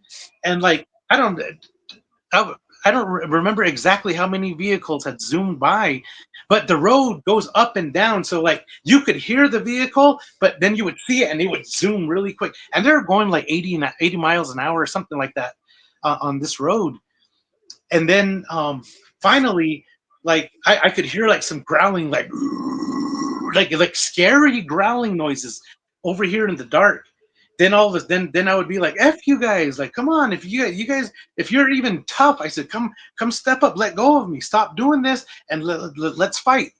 And then all of a sudden, it sounds like a horse running, like do do do do do do do, like it's like the horse is gonna hit me or something, or like some kind of animal. But like it would run, and it would sound like it's coming right up to hit me, but nothing ever hit me. Then it would do it again. It would come from this side. It would come from this side, and then like I was like, and at this point, like I am terrified. I am scared. what the heck? And then the growling noises too. Like there was a lot of like demonic growling. It sounded like. And then finally I get to the point to where I can move like a little bit more. I'm able to take bigger steps, and then so now I'm cussing at them. I'm like, "F you guys!" Like it takes how many of you guys, and it's just me by myself. But I'm like, "Come on, let's come up. Let me grab you. Let me just grab one of you. Let's see what happens." And now they're laughing at me. I could hear one laughing over here, one laughing over here, one laughing way back there, one laughing right here, like one laughing behind me on this side, and then at this point I start yelling, and then I'm cussing at them, and then they're like all laughing. So like that end of the song Master of Puppets, like they're at the end of the song, when the song ends, you hear them all, there's a bunch of laughter going on. That's exactly what it sounded like when I was trying to fight them, and then they're all laughing at me. And I remember just sitting there like, whoa. So now whenever I hear that song and I hear the end of that song, I'm just like, oh damn, hibby jibbies. And so anyway, as I get further away from where this ceremony was supposed, where it was this supposed ceremony was taking place, I'm able to move now. I'm able to move my arms a little bit more. So now I get my phone out, and I'm trying to text like my brother, somebody that could come out there and meet me. And then, but I'm not, for some reason, I'm only able to text like like people, like one person I texted was she was the Girl Scout, the head Girl Scout lady for my daughter's Girl Scout. My daughter was a Girl Scout. So, but I sent her a text like can you meet me on that road going towards Tohatchi? And but that's what I thought I texted. The next day when she showed me the text, it sounded like it said like need help. Like not, it wasn't spelled perfectly. It was like NEDHLP, then like NT, like not GNA, gonna MKIT, like need help, not gonna make it. Like it sounded like I was trying to kill myself. And so like later on when I finally figured it out, that I think their whole deal was me being messed up and sending those text messages out. Those vehicles were missing me. One of those vehicles was probably supposed to hit me, and then those text messages that I had sent out were supposed to make it look like that's what I was going to do. Another text message I sent out was uh, to this other lady that I used to work with. The one I sent to her, it said need MD. Um, like life life is crazy. And I remember, but like I remember like later when I looked at the text messages, because they weren't on my phone when I finally found my phone the next day. They weren't on my phone, but when I ran into the people that I sent the text message to, they showed me. I tried looking for my phone today so I could see, so maybe I could show show it here, but I don't have that phone anymore. So anyway, I finally make it to this junction, and then now it's just a straight shot going south to Gallup. There's a gas station there in Twislagai. I finally made, like, once I got to that main road, they kind of backed up off me. Like they would still run at me, they would still growl at me. They would like, it sounded like somebody was walking behind me, like when I was a kid. And then, but now like I'm passing Twin Lakes. I get between like Twin Lakes and Twislagai, and now I'm walking full stride. I'm walking fast. As soon as I get to the gas station, I go inside, and there's a lady that was working, and I said, "Hey," I said, "is it okay if I use your phone?" She said, "Yeah." So I the only person's number I have memorized in my head was the girlfriend's and my mom's. So I call my mom's number, no answer. I call it again, no answer. Call it again, no answer. Call it again, no answer. Fifth time I called it, she picked up. And she goes, "Yeah." She goes, "What's going on?" I said, "Hey mom," I said, "I'm over here. I'm at that gas station in Twislagai. Can you pick me up?" She goes, "Hang on, I'll be right there." And then I said, "Okay." And then so I hung the phone up. I gave it back, the phone back to that lady. I bought like a water. And then I remember I just stood outside, and I was thinking about everything that happened. And I thought, if I called the police and I told them this story, how would they look at me? What would I sound like letting the police know this? That that there's these hooves running at me, ready to hit me. These growling noises that they're like that's if I told that story, or me being on a road in a vehicle like missing me by inches, like that would sound very weird. So I told myself, you know what? I got to be really careful who I tell what happened. And so my mom finally gets there, and she got there pretty quick.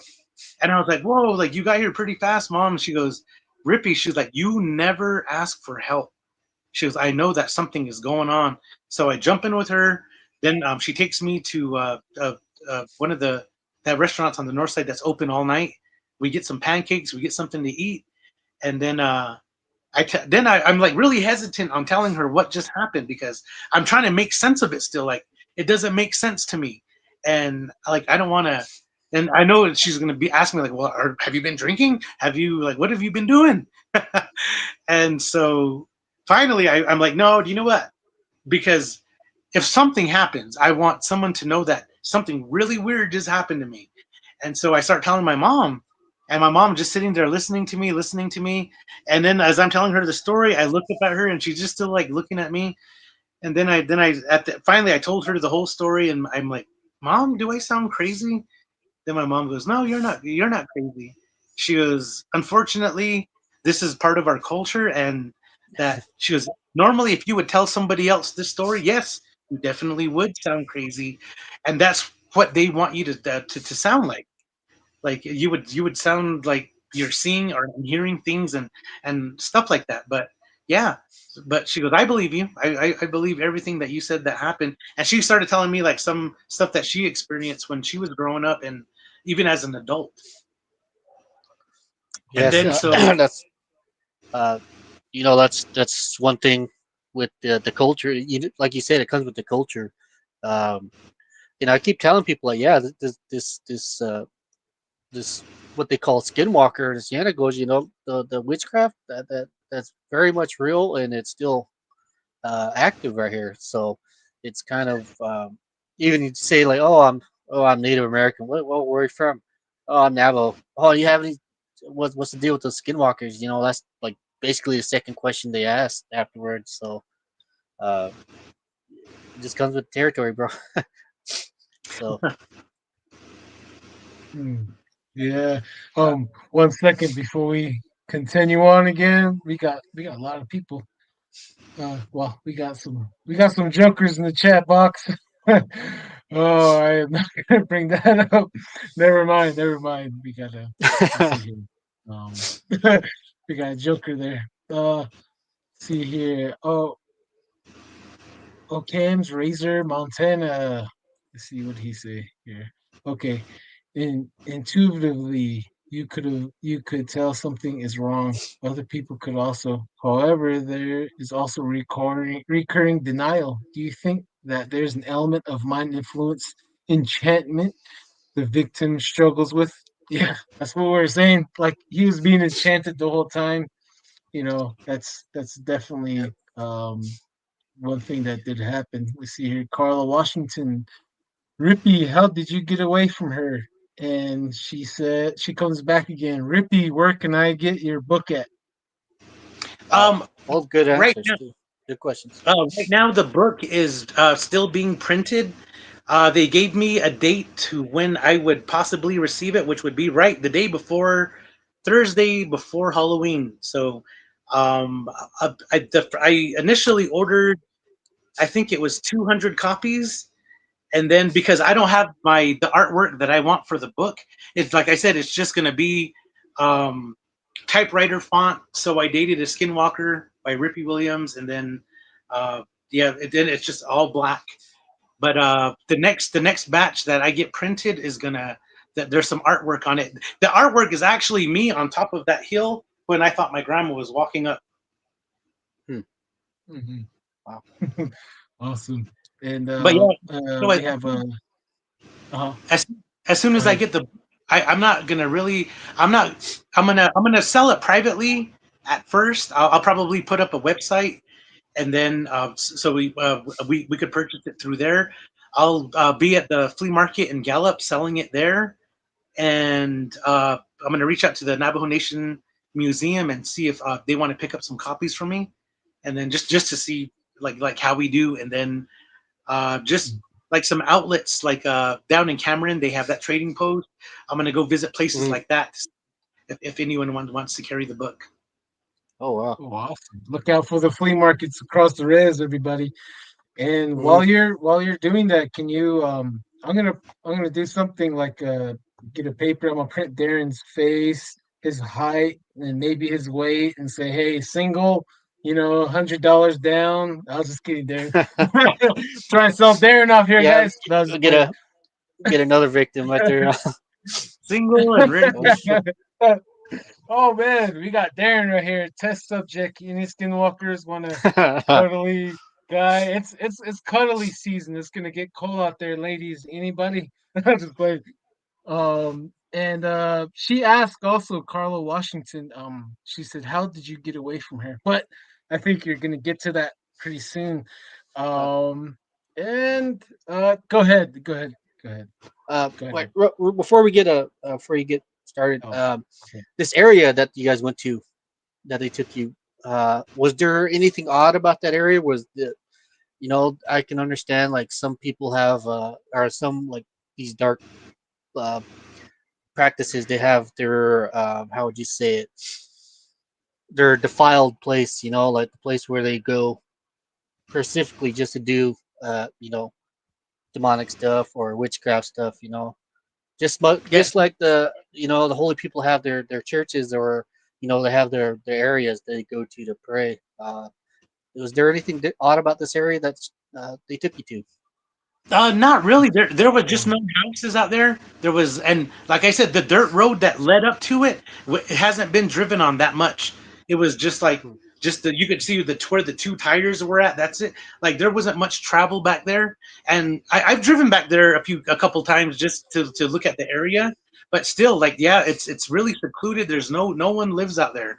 Like I said, they made a child. Well, mm, they brought wood and they made a like they made like a little they made a hut, and then mhm. where we were at was like near there was a little ditch, and the vehicles were just on top. That's where we were sitting at. That's where my vehicle just like pretty much went missing.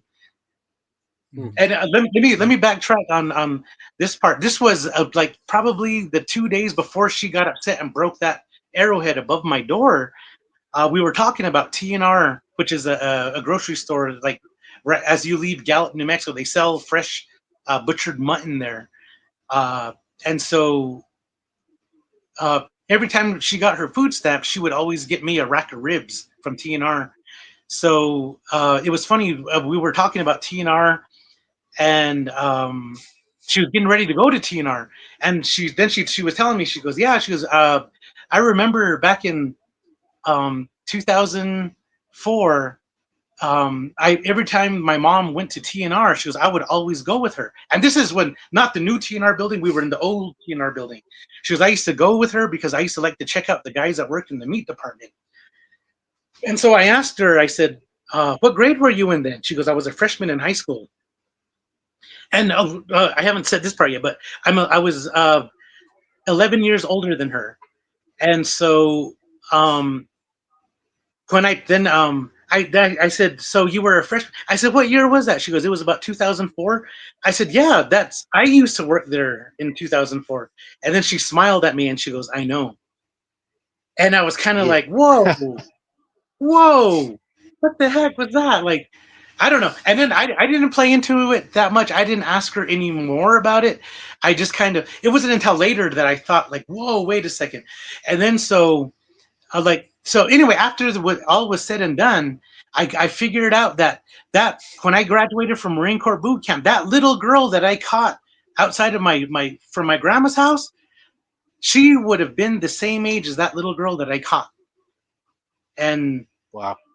but the one thing that I've always said, and one of the reasons why like I wrote the book is in hopes of running into other people that have been through this, because my I still have the question of why me.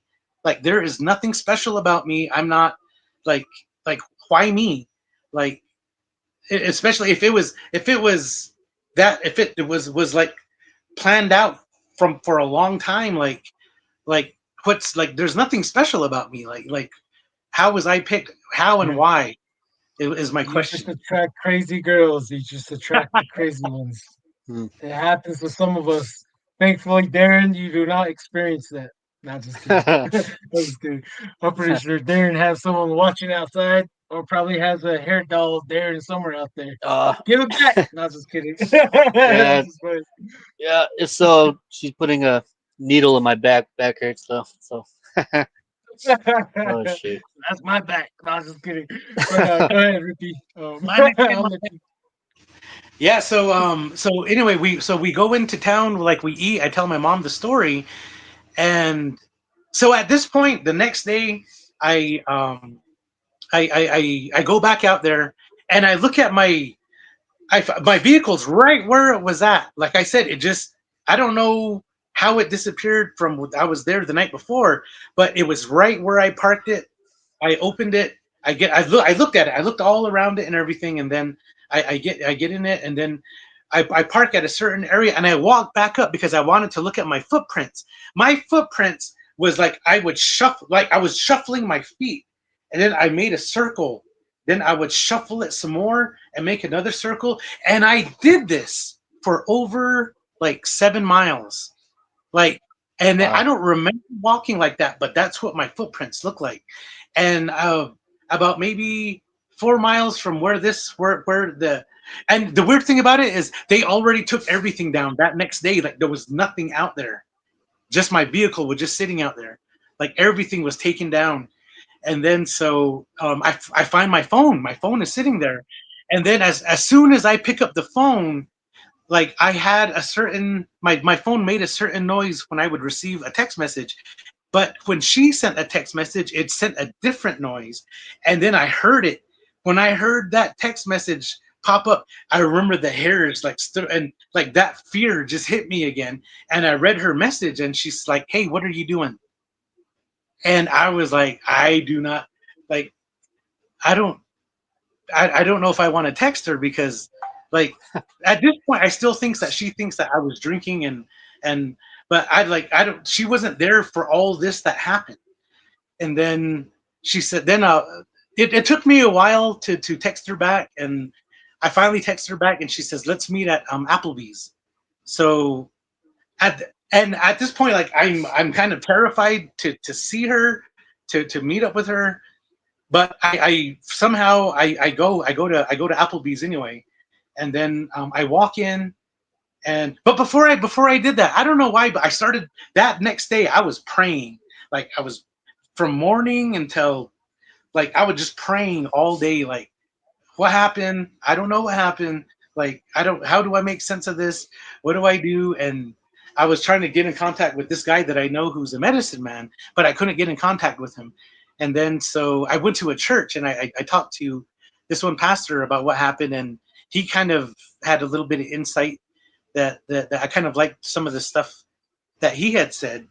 And so that's why, like, I just went to prayer. I thought I'm gonna pray. I found my cedar. I burnt some cedar.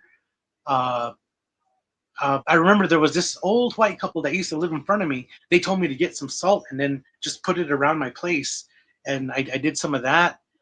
Uh, Uh, I let my brother know. My brother came over with all of his stuff, and then um, yeah, it was a weird time for me because I didn't know what just happened, and I'm still trying to figure it out. And but at the same time, though, I'm terrified of her. Like I don't know. Um, I just don't know what happened, and I'm still trying to make sense of it. So then, when I see her at Applebee's, there was something, like when I first seen her, and I sat down, and she's sitting right there, just looking at me. At the same time, I still think like, wow, she's really pretty. But at the same time, there's something different, like that. Like my body is like I don't even know how to describe that feeling. Like I want to be around her, but I don't want to be around her. all that's that love spell, man. Yeah, and then Wow. so anyway, so we hit a certain part of my conversation, and I tell her, I said, "Do you know what? I don't know what happened, but I think that we need to do something different. Like, should we go to a church?" And then she goes, "Why would you want to go to church?" I said, I don't know. I talked to a guy this morning, um and then it was weird. Like, we just the conversation was just about, like, I wanted to do something different, and then I wanted her involved with it, but she didn't want nothing to do with that. And then we ended up going back outside, and then uh, the thing that initially hooked me was uh, like having sex, and then so we did that right there at Applebee's, and I'm back Really? in again. Like I'm like under that love spell, and I'm Got dessert. and Oh, I'm back with her again. And the weird thing about it though is, like, you know how sometimes you're with somebody and you're with them for like a whole year, and then you kind of start getting tired of them, and you're like, yeah, like it's I'm like with her, I never got like that.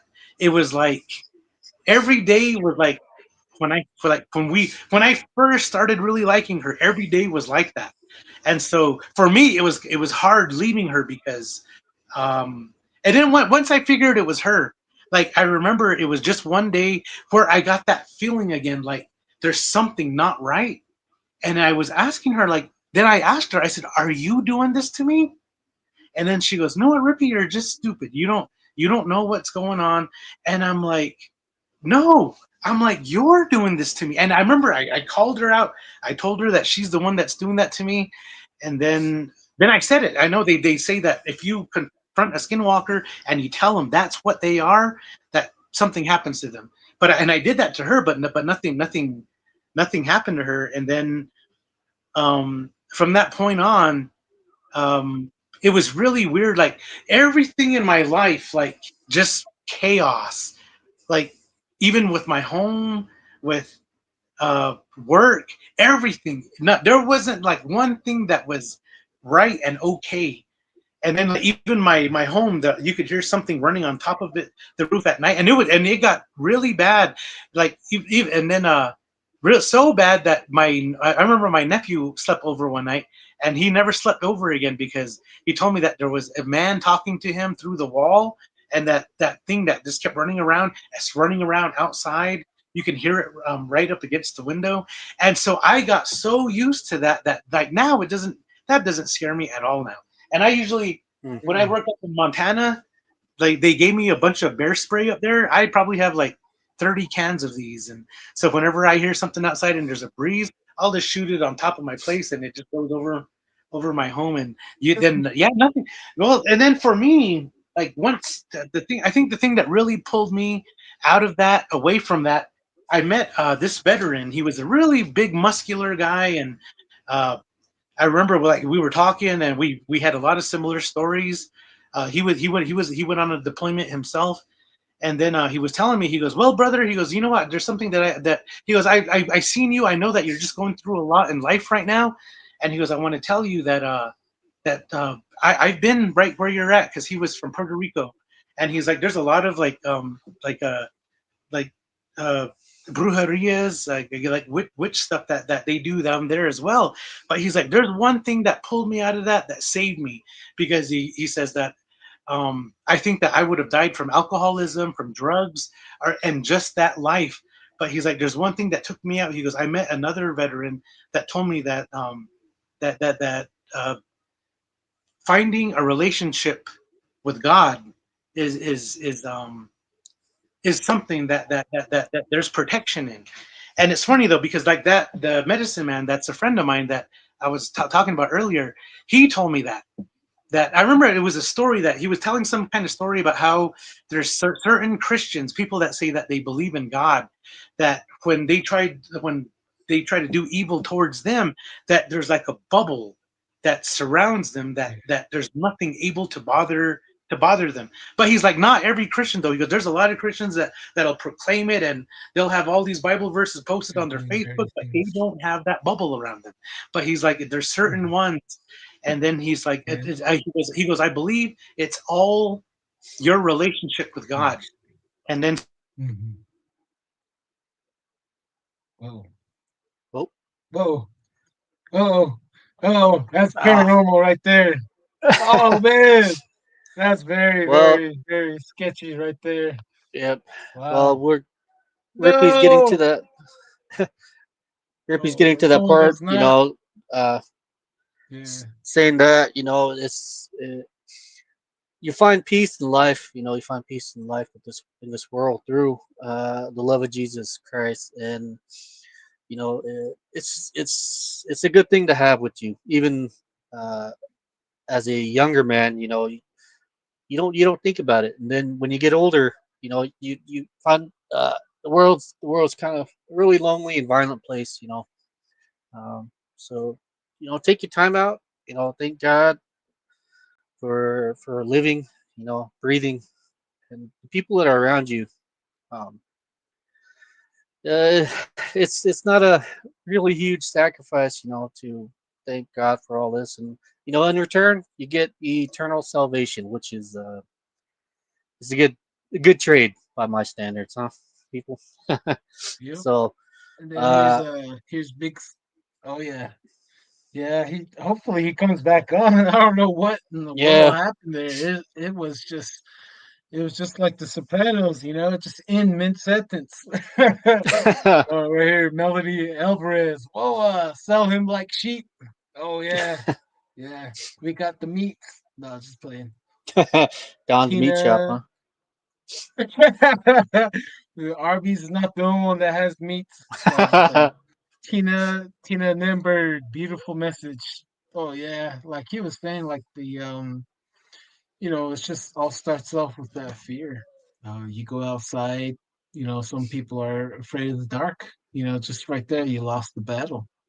And for us Cool. growing up, the older ones would always say, "Go outside, go get woods. You don't need flashlight. You don't need this," because the nighttime was just like a magic blanket. It covered us. If it wasn't for the night, we would not be here at all. We would have all been off.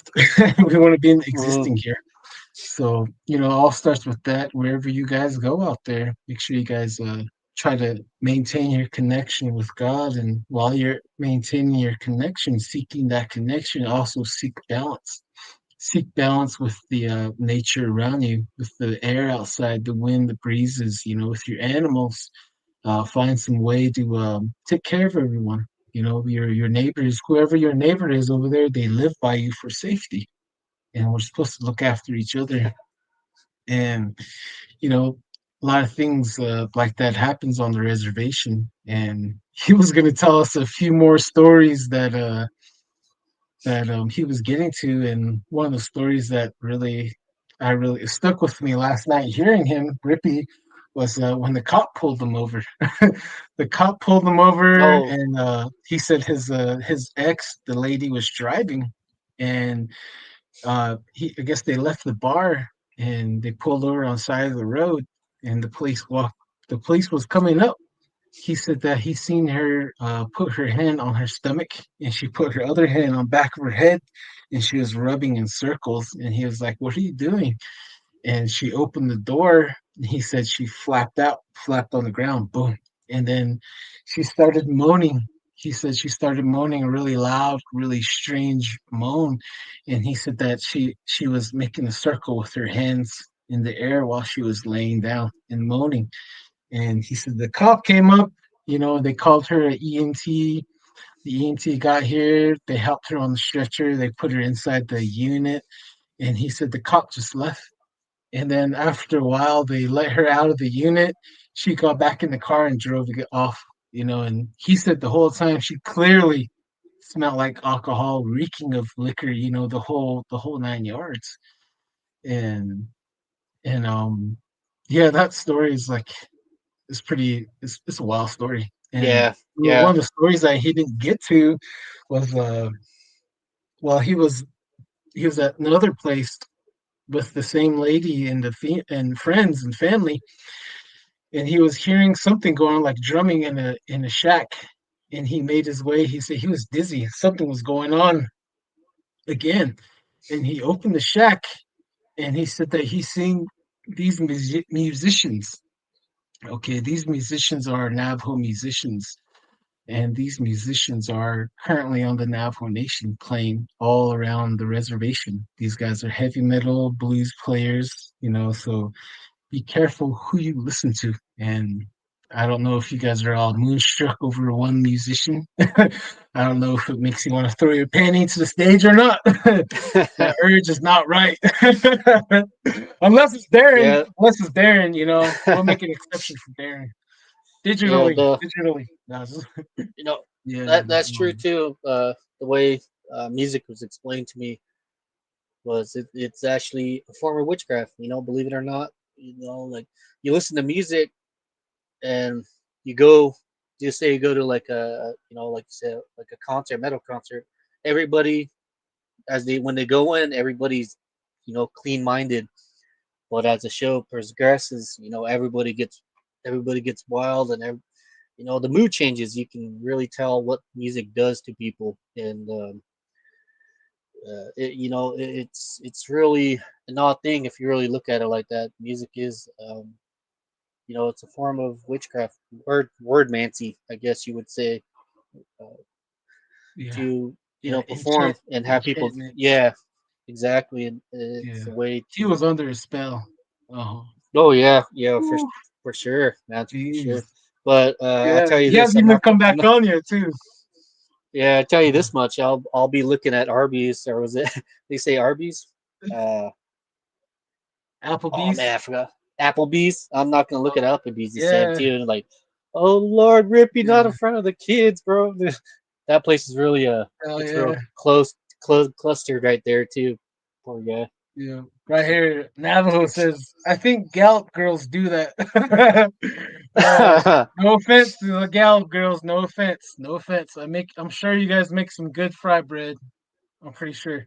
Um, Razor MT. I can't even say the first part. All cams, Razor MT. Narcissists often target empaths for their genuine care. Yeah, Hmm. there could possibly be a spiritual equivalent to that dynamic where individuals are targeted for being genuine on that spiritual level. Yeah, and those Oh, guys that yep. practice witchcraft, they see it too, and that's why they go to that person, which will be a child, which is usually the case, and they're drawn to that child, and they take that child. They take them to an area. They say, "Do you see like a silver ball, a shiny ball?" And no one else can see it with their naked eye, but only that child or that person with gifts can see it. And so that medicine man would have a bag, and she would collect those what would look like a rock to us, but with to the medicine man's eyes and that child, it's a glowing crystal ball. So in the spirit realm, Hmm. in the physical realm, blend together. So these medicine men go around, or medicine women go around, they try to steal the gifts because God gives gifts to every one of us. And we all have that gifts for to work with like tools. So there's a lot of people in our culture that wander around. And when you like sometimes I know when I'm sitting with the medicine man, they don't have to tell me. And one of the tall tale signs that you're sitting with someone that has a gift is that they're looking in your eye a little bit, or they're looking right here around this whole area. They're looking for some reason, and then when you catch on to that, you give them that same stare, and they'll break eye contact because they're looking at what you did, last week. They're looking at what you know or any secrets, and sometimes they even they even know who you did the dirty with, over the hill. They can see all that. And being on the reservation, you have to be really careful. Like there's reasons why I don't introduce my full name and my clans, because those skinwalkers are involved with blackmail.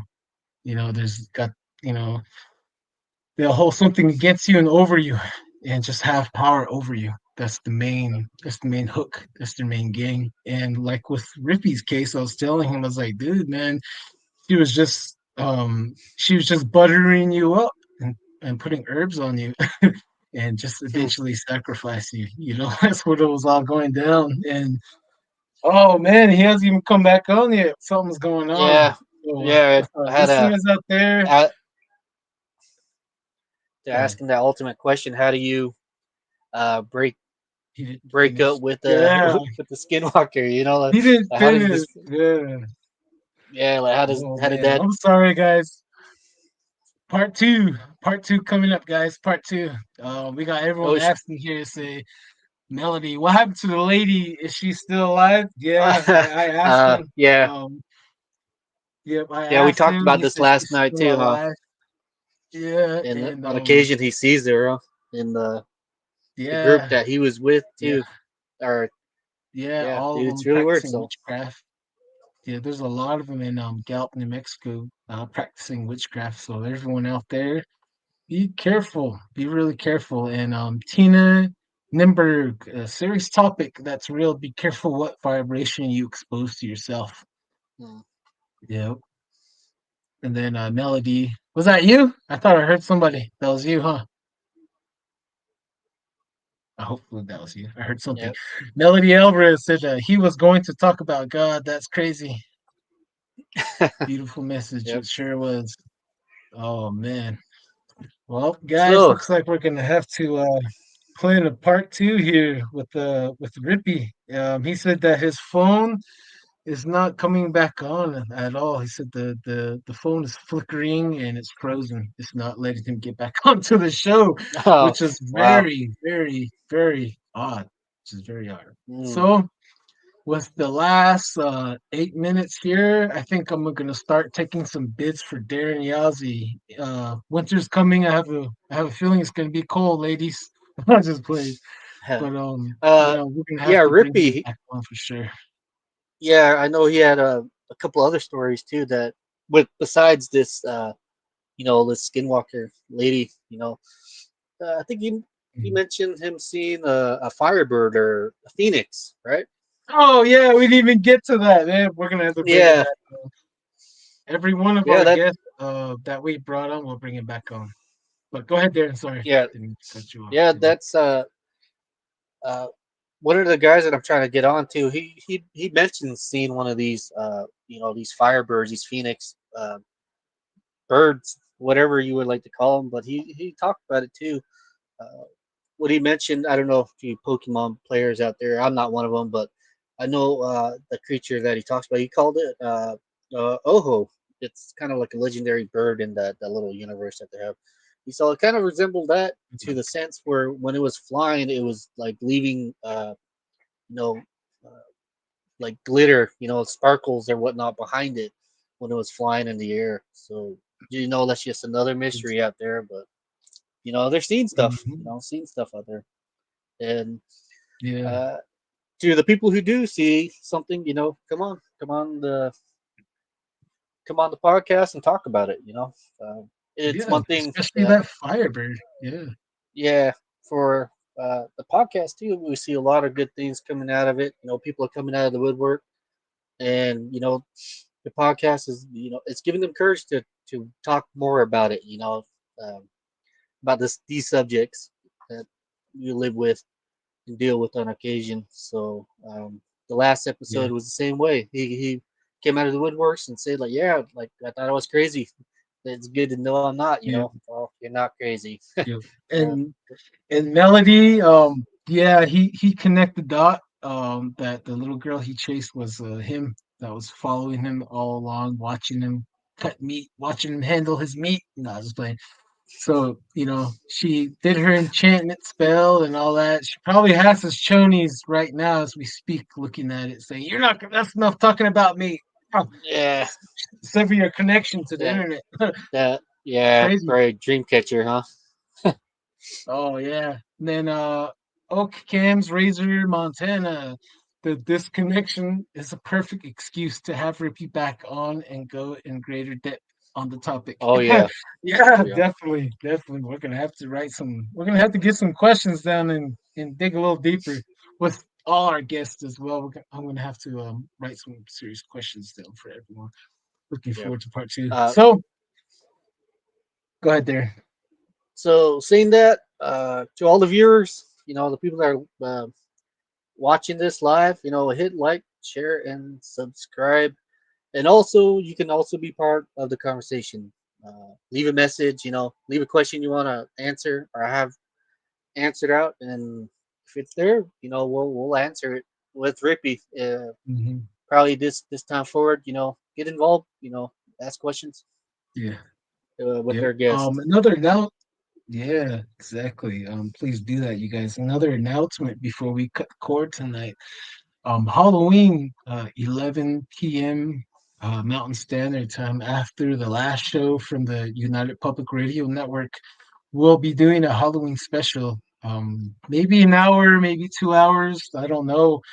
Our goal is to invite 10 people to 15 people and just we'll just all go around in a circle, share some scary stories for a Halloween night special for all you parents, for anyone that wants to come on.